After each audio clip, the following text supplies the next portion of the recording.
Hey, it's Clay, and this will be a video chart on ticker symbol HUSA. We will take a look at the 30-minute time frame. Real quick, what do I mean by 30-minute in case maybe you're new to charts? Instead of each one of these candlesticks here representing 1 day's worth of price action, which is what you would normally see, each one represents 30 minutes. So all this here may look like several days worth of time. It's actually today's price action broken down into 30-minute time slices. I like to do this time frame. I think it does a good job of telling the quote-unquote story of the price and just makes mapping out levels of support and resistance a bit easier to see. I don't mean to state the obvious, but I will anyways. Very nice movement today, not only from a price action perspective, but if you look down here at the volume, by far the biggest volume this chart has had in quite a while. So a lot of eyeballs on this one, so let's map out some levels of support, and then we can talk about areas of resistance. First level of support is what I would call the ideal level. I mean, hey, Clay, what makes this chart look the absolute strongest going forward? And that would be if the price can stay up above 30 cents. Now, don't get me wrong, though. If the price does fall below 30, by no means am I saying the entire chart's ruined or anything like that. But yeah, if the price can somehow manage to, stay up above that level, that would definitely be a huge sign of power going forward. Next level of support after that, down here right around the 28 cent mark. So near term 30 and 28 as levels of support.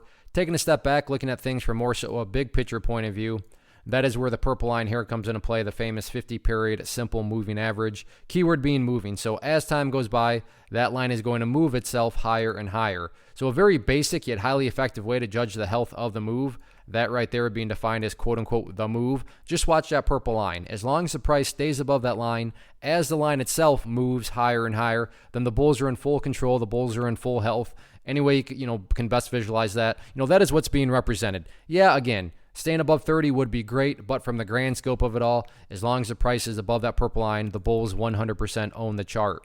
What about levels of resistance? As it stands right now, the true level of resistance seems to be right up there at 33 cents. Yeah, I get it. The price did technically break up above there, but there's just more price congestion right around 33. So I think that's kind of where the sellers are mainly hanging out at. All in all, though, I don't want to say resistance levels don't matter, but they kind of don't, because if the price starts doing what it's been doing after today, which is building higher bases, then over time, if you picture these as stair steps, you'll see that the stair steps will take care of everything else, including breaking levels of resistance. So focus on healthy consolidations, focus on higher lows, and then, like I said, just sit back and let the trend do its thing.